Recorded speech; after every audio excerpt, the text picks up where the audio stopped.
মার্কিন president Donald Trump বলেছেন তিনি এলিয়েন ও শনাক্ত করা যায়নি এমন উড়ন্ত বস্তু বা ইউএনও সংশ্লিষ্ট সরকারি নথি প্রকাশ্যে ফেডারেল সংস্থাগুলোকে নির্দেশ দিতে যাচ্ছেন। এসব বিষয়ে জনগণের প্রবল আগ্রহ বিবেচনায় তিনি এই সিদ্ধান্ত নিয়েছেন।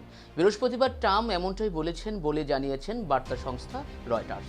সামাজিক যোগাযোগ মাধ্যমে দেওয়া এক পোস্টে রিপাবলিকান প্রেসিডেন্ট বলেন তিনি পেন্টাগন প্রধান হিক হ্যাকসেফ ও অন্যান্য সংস্থাকে এলিয়েন ও আনআইডেন্টিফাইড ফ্লাইং অবজেক্ট বিষয়ক তথ্য প্রকাশে নির্দেশ দেবেন। ট্রাম্প একে অত্যন্ত উদ্বেগপূর্ণ ও গুরুত্বপূর্ণ বলেও অবহিত করেছেন। কয়েক ঘন্টা আগে ট্রাম্প কোনো প্রমাণ ছাড়াই সাবেক মার্কিন প্রেসিডেন্ট বারাক ওবামার বিরুদ্ধে গোপন তথ্য বেআইনিভাবে প্রকাশের অভিযোগ আনেন। মুক্তার হোসেন মুক্তাদি, নিউজ 21 ইন্টারন্যাশনাল ডেস্ক।